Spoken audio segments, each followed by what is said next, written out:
from Ladybug Wreaths, and I am so glad you joined me today. We have talked several times about using fresh greens in a silk wreath, artificial wreath. And at that time, I didn't have my Nandina blooming, and I just didn't have the materials to demonstrate it for you, so that's what I'm going to do today. I went outside early this morning, all around the outside of the yard. I picked fresh pine, and I still don't have too many Nandina berries, but I got Nandina, the berries and the leaves, and I've got magnolia branches.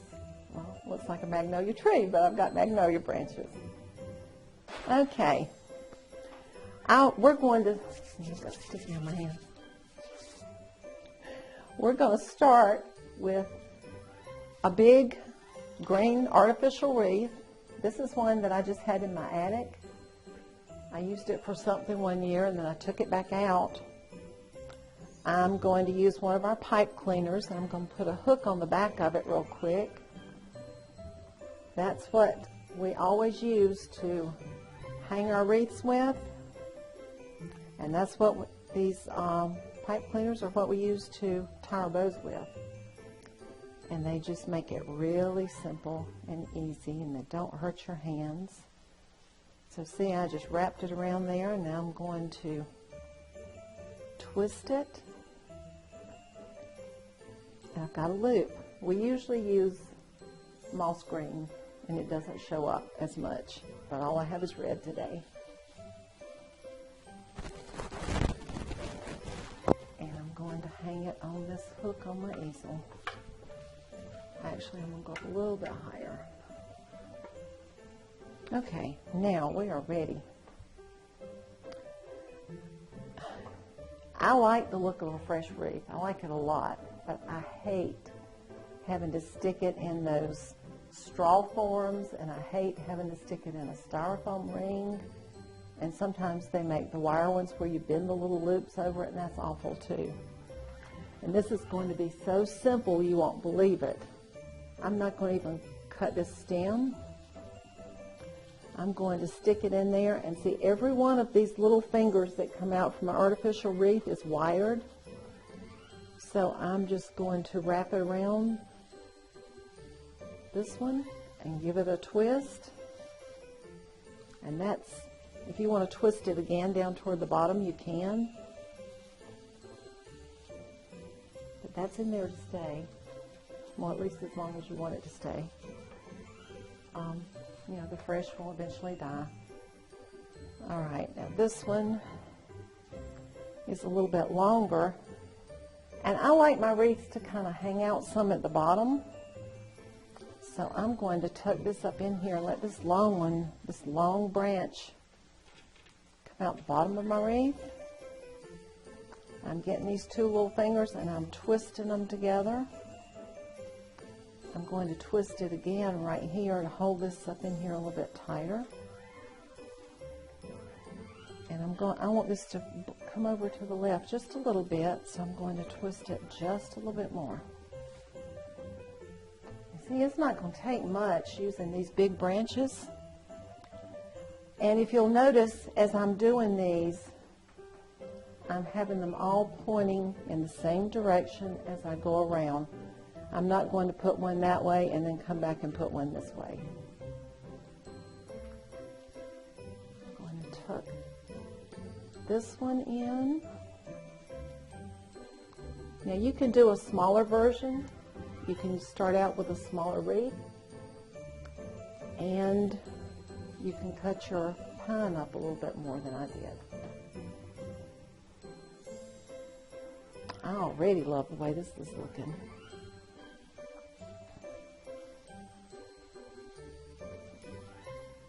And my friend Kim, she's giving me a look, y'all. She's right back there behind the camera. Kim works for me. She's very talented. She can do anything. Say, hey, Kim. I know I'm pressing my luck if I ask her to come over here, y'all, so I'm not going to do that. Okay. I've Got that one in there.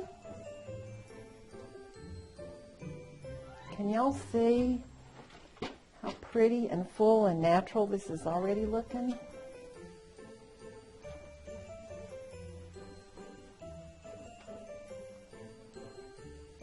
Now this is going to be big, it really is. And if you've got a door that people come in and out a lot, you might want to cut your pine a little bit more. You can start with a large wreath just like I did and cut the pine branches, cut that one off and then cut this one again. Or you can start with a smaller wreath too to make it even smaller. Now in the South, we can't do these, we can't make these ahead too early because it's going to be 70 degrees here today. Can you believe that? Well, 69 is close to 70. So a fresh wreath like this, hanging outside, let's see, I've got some more on the floor. Sorry. A fresh wreath hanging outside in South Carolina is just not going to hold up too long. But another good thing about this is if it starts dying, it's really easy to undo a stem, pull it out, pick you some more fresh, and put it in it. Now when I'm tying this into my wreath, I'm not tying it right here because then if somebody pulled on it, it would slide right out. I try to get above one of these joints where one of the limbs comes out, and that's where I tie it. And that's going to anchor it in a lot better and tighter.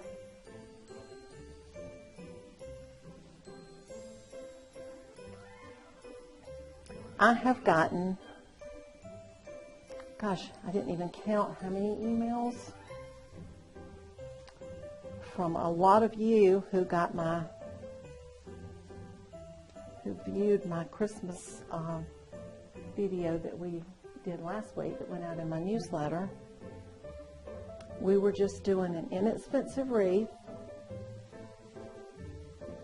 with ribbon, and it was probably a $3.99 or a $4.99 wreath that I got at a local hobby store. And I showed you how to make a bow in that video, and everybody has loved it, and they're wanting more. So I thought I would do one more Christmas video for you for this year. And we're going to do a couple of things if I have time today. We're going to do something in addition to making this wreath. Okay, I've got. Now you can just keep sticking it in wherever you think you need it and just bend one branch around it. Now, I'm going to, before I add the Nandina and before I add the magnolia leaves, I'm going to go ahead and make a bow with my sticky fingers from the pine.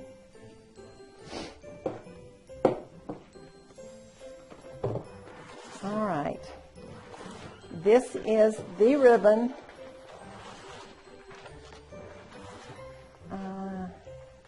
I've got these scissors. But I think it's the prettiest hanging outside, but it is the ribbon that I hate more than anything in the world to make a bow with. It's the really stiff red velvet that's not wired. It's got a plastic backing. But on a fresh wreath, I just love the way the streamers hang. I just think they're beautiful. So, my fingers are not used to making a bow out of this wreath, this ribbon. I'm going to pinch it together. Start out with my streamer. This one's more than a yard long. Now I'm going to go a little bit faster today than I went last week when I was making a bow, so we can get some other things done. but you need to go back and look at that video where I'm going very slow and as I explain to you how to make a bow. I bring the loop away from me and scrunch it together and then bring it back toward me. I do mine in layers. The first layer is a bow tie. And there's the first 2 loops of the bow tie. Now I'm going to twist it because we have to keep the velvet side on the outside and the plastic side on the inside. The second layer is in the shape of an X. And it's about 1.5 inches longer, the loops are, than the first layer. And if you can see my fingers, I'm twisting it and I'm holding it. Now, since this is very stiff, if I don't go pretty fast, my fingers will start cramping. All right, that's the second loop in the X. And I'm going to twist it again and make the third loop in the X, and I'm scrunching it together before I twist it. I'm going to twist it again, make the fourth loop, which is the fourth one in the X. So now you can see the bow tie and the 4 loops of the X. Now the third layer is going to be another bow tie, and it comes straight out the center, and it's about 1.5 inches longer than the loops of the X were. And I'm going to twist it. All right. This happens when you're using red velvet, especially thick red velvet. This muscle right here in my hand is already cramping, so I can't hold it pinched between my fingers like I usually do with a bow. Now's the point where I have to just slide my whole hand up around it, or I won't be able to hold it. Okay. Now I'm going to make the second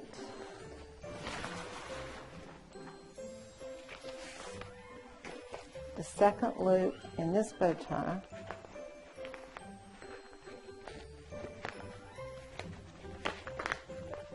Now last time we stopped right here with a loop at the top. This time I'm going to keep going another layer. So you just keep alternating back and forth between a bow tie and an X. And then a longer bow tie and then a longer X. Okay. And I'm going to have a hard time holding this one because as you can tell, this is getting to be a real handful. So I'm making, that's the second loop in the X.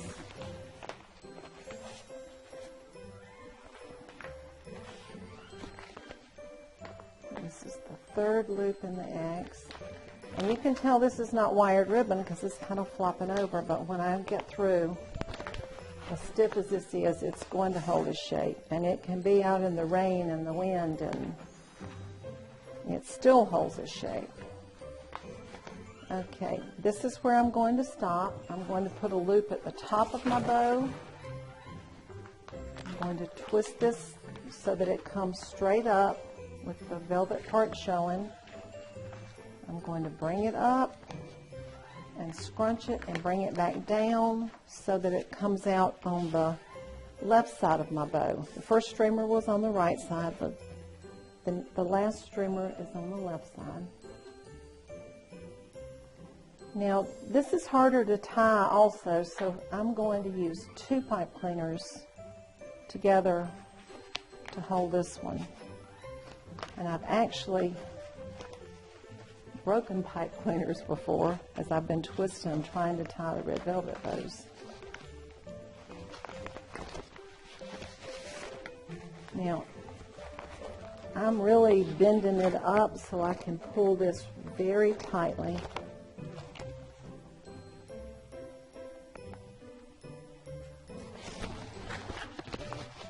It's hard to believe that in the subdivision I used to live in, I don't see how I did it, but we had the tall, real pretty black lamp poles throughout the entire neighborhood.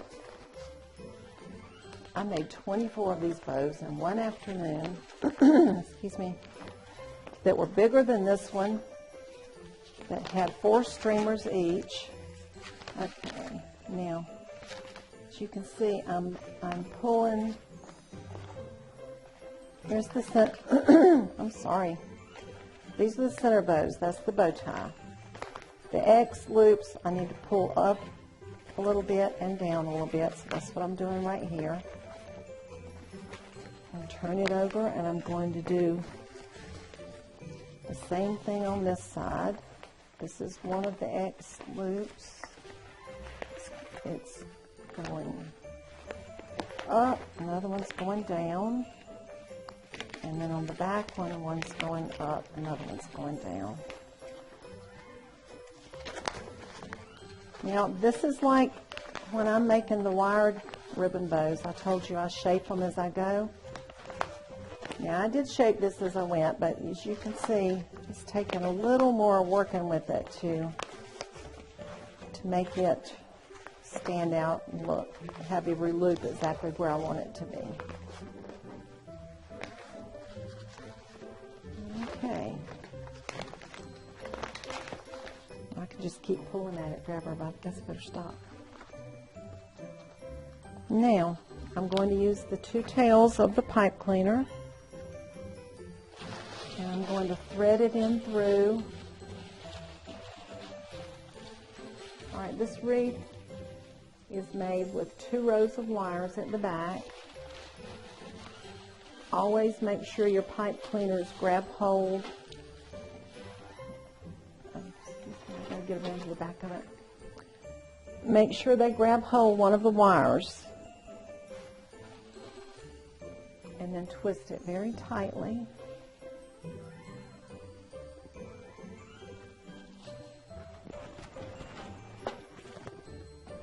Now my bow's kind of crooked, so I'm going to twist it. Now,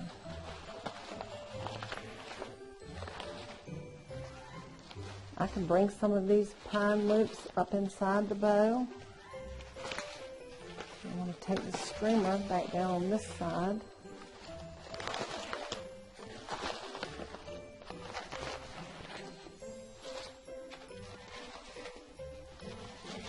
Now actually, for all this pine and for this size wreath, this could have been a little bit larger bow. This is probably 10 to 12 yards right here. And I'm just going to cut the end of the streamer in a V. Now, if you like your bow at the top, I'm going to show you, we could have put it, I think I like it better turned around just like that. So I can just reposition the pipe cleaner that I put on the back of it at the beginning. Now I'm bending some of the little green branches from the artificial wreath up inside my bow to help hold the loops where I want them to stay.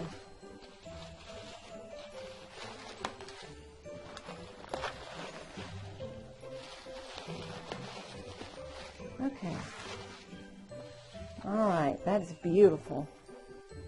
I love the fresh greens. Now, let's add some magnolia leaves. Now I'm going to cut these branches just a little bit shorter. I don't know if you decorate with magnolia leaves at Christmas or not, but they're wonderful. You can just lie them across the front of your mantle, the top of your mantle, and let them hang off a little bit. You can use them. I make arrangements sometimes with fresh magnolia and pine and mandina berries.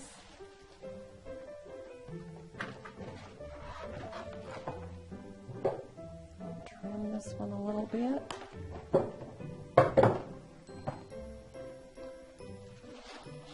All right, I don't normally use glue in a fresh wreath, but I want this one to go up in my bow, so I'm going to glue it in. I could probably find a stem to stick it into, but I'm not going to take the time to do that. I'm just going to glue it. It'll be much quicker. And I'm going to put I'm not going to put this as thick as I did the pine.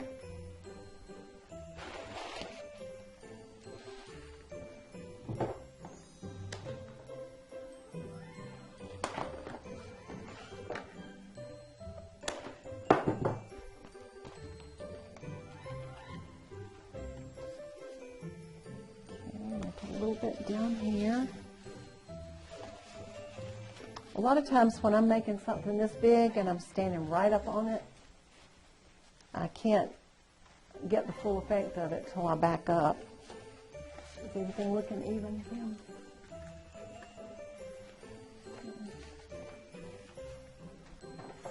And when we're making wreaths, we do what we call a door check. Sometimes we'll think it's another one in the bow. Sometimes we'll think it's shaped just perfectly and hanging really pretty, and then we'll hang it on a white door and we'll see a little dip in one side of it. So that's a good way to check your wreaths when you're working on them. Just hang them on a door, and if there are any places that you missed, it'll show up really quickly.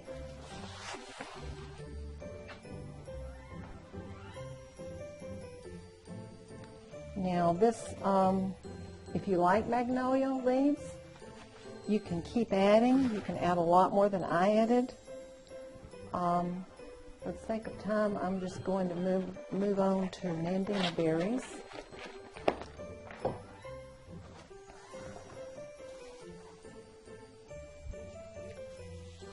Oh, look how beautiful that looks. Now again, I'm going to make sure that I tie it right in between this little V, this little joint right here, so that it won't pull back out. And sometimes all it takes is one little twist of one little piece to hold it. So.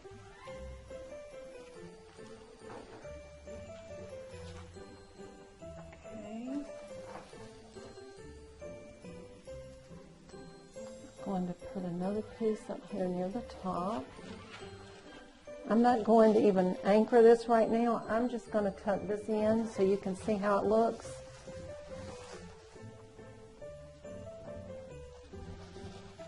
Well, this one I think I can tie in pretty quickly.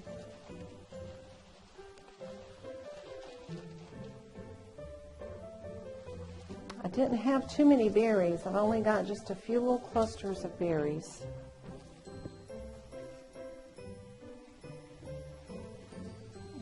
To put this one right here.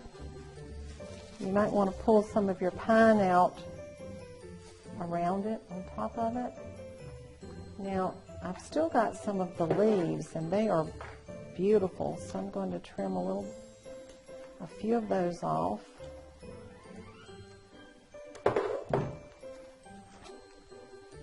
You can use a shorter one and have it come out of the middle of your bow.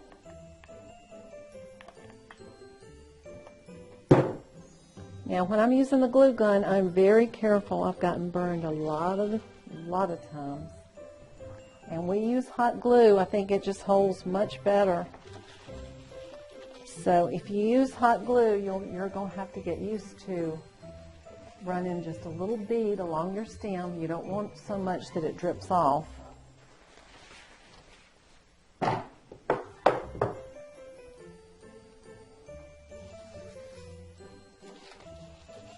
Now, I could have used a few more berries, and I just happen to have something here to show you, since I didn't get a lot of fresh berries. This is an artificial berry branch that we use in our wreaths. And so you can mix the fresh and the artificial. And I'm going to show you, people really won't be able to tell a difference. Let's see, I like this up in here. And I'm just going to tuck it right there for now. You can put little clusters here and there of the artificial berries. You need to make sure you get some that look, as close to real as possible. You can even mix some ivy in here. You can use any of the artificial greens that you have, along with what you've already put in here.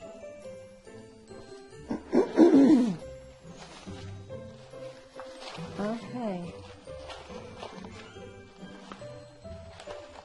I always keep spreading my bow out. It makes it look fuller and thicker.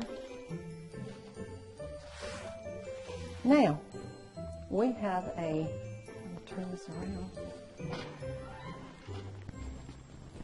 We have a beautiful live wreath. Everybody else will think it's live, even though you know it's not totally live. That will be gorgeous on your door. And if I had the time and I was doing it for my door, I would probably put a few more of these red velvet streamers. I might bring one out this side and tuck it in, and bring one over this side and tuck it in and then let it fall out. I think the more of the red streamers that hang down, the prettier it looks, especially in the large wreath. Thank you for joining me today. It was fun making this huge live wreath with you. If you want to see any of my other videos, let's see. I've got them all right here in a basket. I sell them on my website. It's www.ladybugwreaths.com. I am so happy that you were here with me today. I enjoyed making a wreath with you. And I'll see you soon. Merry Christmas.